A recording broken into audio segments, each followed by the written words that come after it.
"Jennifer, we're downsizing and you're first to go," Samantha said with a grin that made my stomach turn. Effective immediately. The fluorescent lights in the conference room seemed to buzz louder as those words hung in the air like poison. I sat there for a moment, processing what had just happened, while my colleagues around the table avoided eye contact. After 14 years of dedicated service to Westbrook Dynamics, this was how it ended. "My name is Jennifer Calloway. I'm 46 years old, and until this morning, I was the senior account manager at Westbrook Dynamics in Charlotte, North Carolina. For the past 14 years, I had poured my heart and soul into this company, managing some of our largest corporate accounts and building relationships that went far beyond simple business transactions. I wasn't the flashiest employee. I didn't play office politics, and I certainly didn't kiss up to management. But I was reliable, consistent, and deeply respected by everyone who mattered. Our clients. When Samantha Kerr took over as our new department head 6 months ago, I knew trouble was brewing. She was one of those people who confused being loud with being effective, who thought that shaking things up was automatically an improvement. During her first week, she made it clear that she wanted to revolutionize our approach to client relations. She scheduled unnecessary meetings, implemented new tracking systems that nobody asked for, and constantly questioned methods that had been working perfectly for years. "I think we need to inject some fresh energy into this department," she had announced during one of her endless staff meetings. "Some of these account relationships have gotten a little too comfortable, a little too personal. We need to maintain professional distance." I remember thinking at the time how wrong she was, but I held my tongue. In my experience, business relationships built on genuine trust and personal connection were the strongest foundation a company could have. But Samantha saw things differently. She viewed my long-standing relationships with our key clients as a threat to her authority, rather than an asset to the company. She didn't understand that when David Chen from Solar Tech Industries called me directly, instead of going through the main switchboard, it wasn't because I was overstepping boundaries. It was because we had built a relationship based on 14 years of mutual respect and successful collaboration. As I sat in that cold conference room, watching Samantha's satisfied expression, I realized that this moment had been inevitable from the day she walked through our doors. She had been looking for a reason to get rid of me, and the convenient excuse of company downsizing had finally given her the ammunition she needed. What she didn't realize was that she had just made the biggest mistake of her professional career.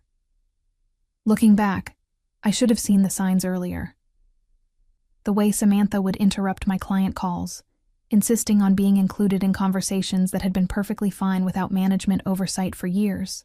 The way she scrutinized every expense report I submitted, questioning lunch meetings that had been standard practice since before she was even out of college. The way she would make snide comments about old-school approaches during team meetings, always looking directly at me when she said it. My relationship with Westbrook Dynamics hadn't always been this complicated. When I started here 14 years ago, fresh out of a nasty divorce and desperately needing stability for my 2 young children, the company felt like a lifeline. My previous boss, Robert Harrison, had taken a chance on me despite my limited experience in account management. "Jennifer," he had told me during my interview, "I can teach someone the technical aspects of this job, but I can't teach genuine care for people. You have that quality, and that's what makes great account managers." He was right. Over the years, I had developed relationships with our clients that went far beyond the typical vendor-customer dynamic. When Thomas Reed from Grandstone Manufacturing was going through his father's illness, I was the one who helped coordinate delivery schedules around his family obligations. When Patricia Vance from Emerald Marketing was launching her new division, I worked overtime to ensure her project timeline was met, even when it meant sacrificing my own weekend plans.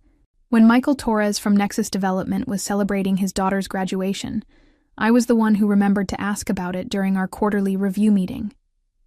These weren't just business relationships. They were human connections built on years of trust, reliability, and genuine concern for each other's success. My clients didn't just work with Westbrook Dynamics because of our competitive pricing or our service offerings. They worked with us because they knew that when they called, they would get someone who understood their business, remembered their challenges, and cared about their outcomes. But Samantha saw all of this as unprofessional. During one particularly uncomfortable meeting 3 weeks ago, she had pulled me aside and said, "Jennifer, I need you to understand that our clients are paying for a service, not a friendship. I think you've gotten a little too emotionally invested in these relationships." I had bitten my tongue then, but I should have known that was her way of building a case against me. The irony wasn't lost on me, that while Samantha was criticizing my emotional investment, our department consistently outperformed every other division in the company. Our client retention rate was 94%, our average contract value had increased by 30% over the past 3 years, and our customer satisfaction scores were consistently the highest in the industry. But none of that seemed to matter to someone who was more interested in asserting her authority than understanding what actually made the business successful. The final nail in my coffin came 2 weeks before that fateful Monday meeting, during what should have been a routine client review. Patricia Vance from Emerald Marketing had called me directly, as she always did, to discuss some concerns about a project timeline. It was a simple conversation, the kind I had handled hundreds of times before. But this time, Samantha insisted on joining the call. "Patricia, this is Samantha Kerr, Jennifer's supervisor," she had interrupted within the first 5 minutes. "I wanted to personally ensure that all of your concerns are being addressed at the appropriate management level." The tone she used was condescending, both to Patricia and to me. I watched helplessly as the conversation grew increasingly tense, with Patricia clearly uncomfortable with Samantha's aggressive approach to what should have been a collaborative discussion. After we hung up, Patricia sent me a private email that I'll never forget. "Jennifer, I've been working with you for 8 years, and I've never had to deal with someone speaking to me like I'm a problem to be solved rather than a partner to be supported. Is this the new direction for Westbrook Dynamics? Because if it is, we need to have some serious conversations about our future together." I forwarded that email to Samantha, thinking it might help her understand the damage her approach was causing. Instead, she called me into her office and accused me of undermining her authority and encouraging client complaints. That's when I realized that no matter how professionally I handled the situation, no matter how much I tried to work within her new system, she had already decided that I was the problem. The downsizing announcement, when it finally came, felt almost like a relief. Not because I wanted to leave. I loved my job and was proud of what I had built here, but because it meant the uncertainty was finally over. Samantha had been looking for a reason to get rid of me, and she had finally found her excuse. "We need to streamline our operations and eliminate redundancies," she explained to the room full of shocked faces. "Jennifer's position, while valuable in the past, doesn't align with our new strategic direction." The way she said it, with that satisfied smile, made it clear that this wasn't about company efficiency. This was personal. As I packed my belongings that afternoon, my colleagues kept stopping by my desk to express their disbelief and anger. "This is insane," my teammate David whispered. "You're the backbone of this department. How can they think this is a good idea?" But I just smiled and thanked him for his support. I had learned a long time ago that burning bridges rarely led to anywhere productive. What Samantha didn't know, what she couldn't have known because she had never taken the time to understand the foundation of our business, was that she had just triggered a chain reaction that would reshape the entire company. My relationships with our clients weren't just professional courtesies. They were the invisible threads that held our most valuable partnerships together. I spent Monday evening at home, sitting on my porch with a glass of wine, watching the sunset paint the Charlotte skyline in shades of orange and pink. For the first time in months, I felt a strange sense of peace. The constant tension of walking on eggshells around Samantha was gone, replaced by an odd combination of uncertainty and liberation. My phone had been buzzing all afternoon with messages from former colleagues expressing their outrage, but I had turned it off around dinner time. I needed space to think. By Tuesday morning, my phone was exploding with notifications. I had 17 missed calls, 43 text messages, and 67 emails. My first thought was that something had happened to one of my children. so I quickly scrolled through the messages with growing confusion. They weren't personal emergencies. They were business calls from my former clients. The first voicemail was from Thomas Reed at Grandstone Manufacturing, and his voice was tight with barely controlled anger. "Jennifer, I just heard what happened. This is absolutely unacceptable. I've been trying to reach someone at Westbrook since yesterday afternoon, and nobody seems to know anything about our upcoming project deadlines. I need to speak with you immediately about our contract." The second message was from Patricia Vance at Emerald Marketing, and she sounded even more upset. "Jennifer, they can't just eliminate you without consulting their major clients. We have 3 active projects with deadlines next month, and you're the only person who understands the specifications. I've left 4 messages for your replacement, and apparently, they haven't assigned one yet. This is a disaster." As I continued listening to the voicemails, a pattern emerged. Every single one of my major clients had called, not just to express sympathy for my situation, but to voice serious concerns about the continuity of their projects. David Chen from Solar Tech Industries was particularly direct. "Jennifer, I don't know what kind of game Westbrook is playing, but if they think they can just remove the one person who actually understands our business and expect us to start over with someone new, they're out of their minds. Call me back. We need to talk." I made myself a cup of coffee and started returning calls. The conversations that followed were both heartwarming and professionally explosive. Every client expressed genuine personal concern for my well-being, but more importantly, they all shared the same sentiment. They had been working with Jennifer Calloway, not just Westbrook Dynamics, and my sudden removal felt like a betrayal of their business relationship. "Jennifer," Patricia said when I called her back, "I want you to understand something. When we signed our contract with Westbrook 3 years ago, it was because of you. Yes, your company had competitive pricing, but what sealed the deal was knowing that we'd have someone who actually cared about our success. If you're not there anymore, then honestly, I'm not sure why we should be either." Michael Torres from Nexus Development was even more blunt.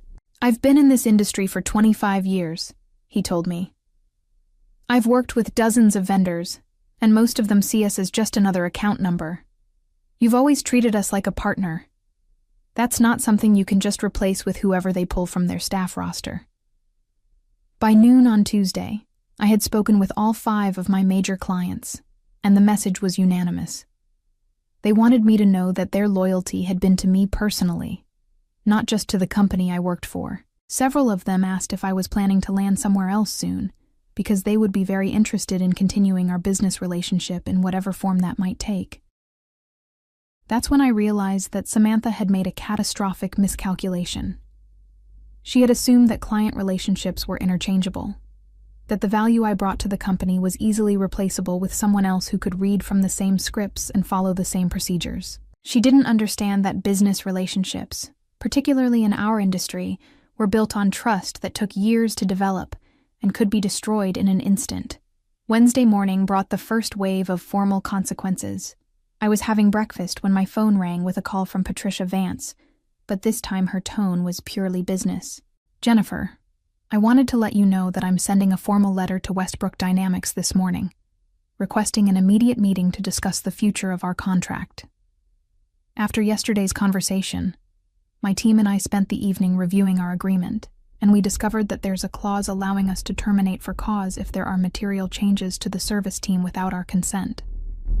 I nearly choked on my coffee. "Patricia, I don't want you to make any decisions that might hurt your business just because of what happened to me.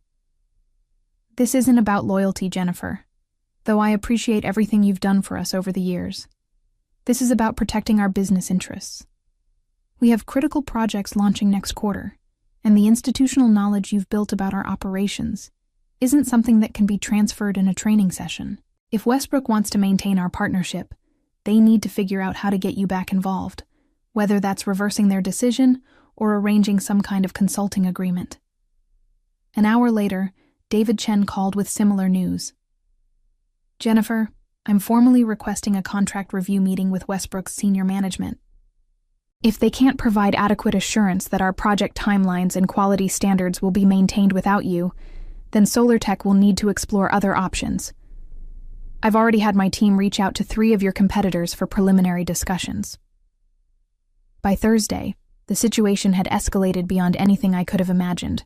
Thomas Reed from Grandstone Manufacturing didn't just request a meeting. He sent a formal notice of contract termination, effective in 30 days, unless Westbrook could restore the service team configuration that was in place when this agreement was originally executed. His letter was copied to Westbrook's chief executive officer, their general counsel, and the entire board of directors. Michael Torres took a different approach. Instead of threatening termination, he suspended all current projects pending a comprehensive review of service capabilities and personnel changes. This effectively froze over $2 million in active contracts until Westbrook could provide guarantees about project continuity. The most devastating blow came from Patricia Vance on Friday. She didn't just threaten to leave, she actually did it.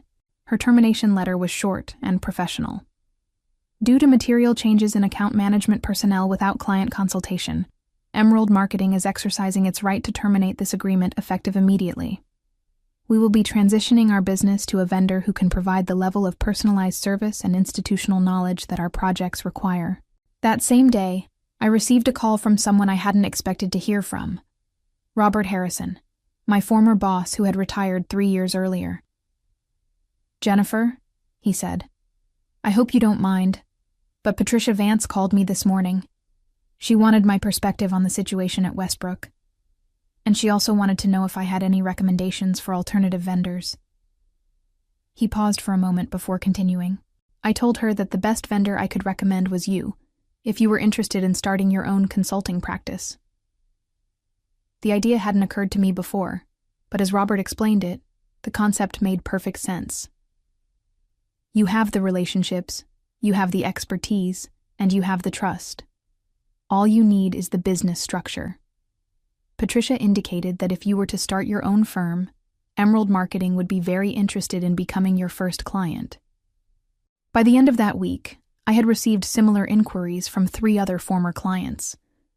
What had started as a termination was rapidly becoming the foundation for something entirely new. Monday morning of the following week, I decided to drive past the Westbrook Dynamics building on my way to meet with a business attorney. I wasn't being vindictive. I genuinely wanted to see how the company was handling the crisis that had been building over the past week. What I saw in the parking lot told me everything I needed to know. Samantha's car was there at 7:30 in the morning, along with vehicles belonging to 3 members of the senior management team. Emergency meetings were clearly in session. Later that day, my former colleague David called me with an update that was both shocking and completely predictable. "Jennifer, you need to know what happened this morning." Samantha called an all-hands meeting at 8 a.m., and she looked like she hadn't slept in days. Apparently, the executive team spent the entire weekend in crisis management mode. According to David, the scope of the client relations disaster was even worse than I had realized. In addition to the 3 major accounts that had already terminated or suspended their contracts, 2 other significant clients had requested meetings to reevaluate their vendor relationships. The company was facing the potential loss of nearly 60% of their major account revenue, all within a span of 2 weeks. The best part, David continued, was when Samantha tried to blame the situation on your unprofessional relationship boundaries with clients. She actually suggested that you had somehow manipulated these companies into retaliating against Westbrook.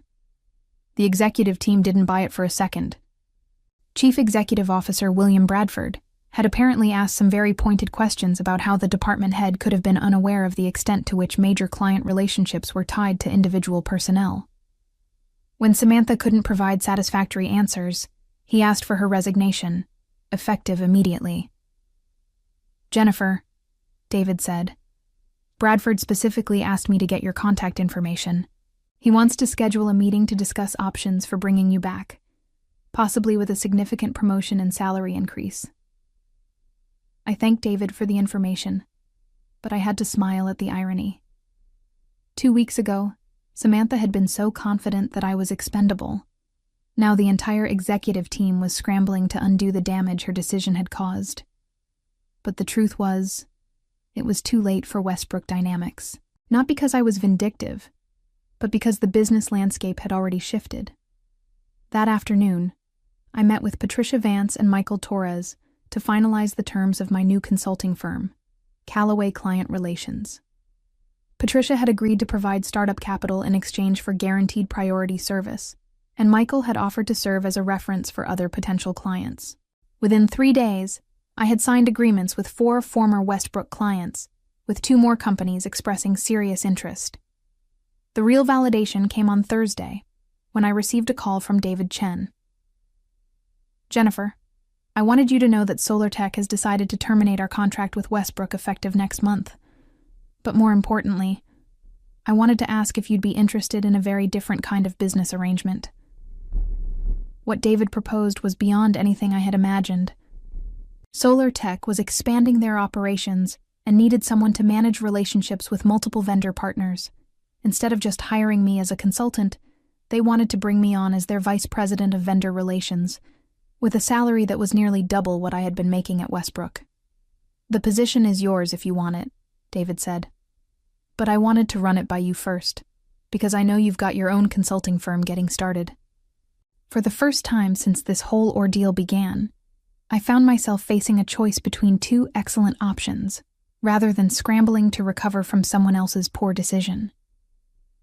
Tuesday morning, exactly 2 weeks after Samantha had gleefully announced my termination, I made my decision. I called David Chen and accepted the position at SolarTech Industries, with one condition. I wanted to maintain my consulting firm for select clients on weekends and evenings. He agreed immediately, understanding that my outside relationships would only strengthen my ability to serve SolarTech's vendor management needs. The news spread quickly through Charlotte's business community. By Thursday, I had received congratulatory calls from 6 different industry contacts, including 2 executives from companies that had never worked with Westbrook Dynamics. Word was getting out that the clients hadn't just left Westbrook, they had followed me to something better. Friday afternoon brought the most satisfying moment of this entire experience. William Bradford from Westbrook Dynamics called me personally to make one final attempt at bringing me back. His offer was generous: department head position, 40% salary increase, guaranteed autonomy, and a formal apology from the board of directors. But it was too late. "Mr. Bradford," I told him, "I appreciate the offer, but I've already accepted a position that offers me both financial growth and professional respect. More importantly, I've learned that my value isn't dependent on any single company's recognition of it." The conversation was cordial, but brief. There was no point in dwelling on what might have been when the future was already so clearly mapped out ahead of me. That weekend, I received the final piece of news that completed this entire saga. David from my old department called to let me know that Westbrook Dynamics had announced they were closing the Charlotte office and consolidating operations with their facility in Atlanta. The loss of major clients had made the local operation financially unsustainable. "Jennifer," he said, "I hope you know that everyone here understands what really happened. Samantha destroyed in 2 weeks what took you 14 years to build." I felt no satisfaction in Westbrook's downfall, only a quiet sense of vindication that my contributions had been valuable, even if one person had been too blind to see it. 6 months later, I was settling into my new office at SolarTech Industries, looking out at the Charlotte skyline through floor-to-ceiling windows. My title was Vice President of Strategic Partnerships, and my responsibilities had grown far beyond what I had originally been hired to do. David Chen had been right when he predicted that my relationship-building skills would be valuable in multiple areas of their business. Callaway Client Relations had also flourished beyond my expectations. What started as a way to maintain relationships with 4 former clients had expanded into a boutique consulting firm specializing in B2B relationship management. I was working with 12 companies now, and had turned down 6 others because I didn't want to compromise the quality of service by growing too quickly. The most unexpected development came when Patricia Vance recommended me to speak at the Regional Business Leadership Conference about the importance of personal relationships in professional settings. The presentation went so well that I was invited to write an article for Business Excellence magazine about the hidden value of authentic client relationships. 2 weeks ago, I received a LinkedIn message from someone I hadn't heard from in months, Samantha Kerr. She had found a new position with a smaller firm in Raleigh and wanted to congratulate me on my success and clear the air about any past misunderstandings. I read the message twice before deleting it without responding. Some bridges, once burned, weren't worth rebuilding. Yesterday, I had lunch with Robert Harrison, my former boss who had first encouraged me to value relationship building over transaction-focused thinking. "Jennifer," he said over dessert, "I've been watching your career progression with great pride.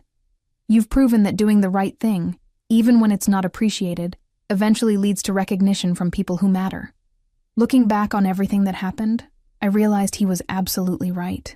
As I sat in my new office, watching the bustling activity of a company that valued what I brought to the table, I understood that Samantha's cruel grin that Monday morning had actually been a gift in disguise. Sometimes the best revenge isn't plotting someone's downfall, it's building something so successful that their betrayal becomes irrelevant to your happiness.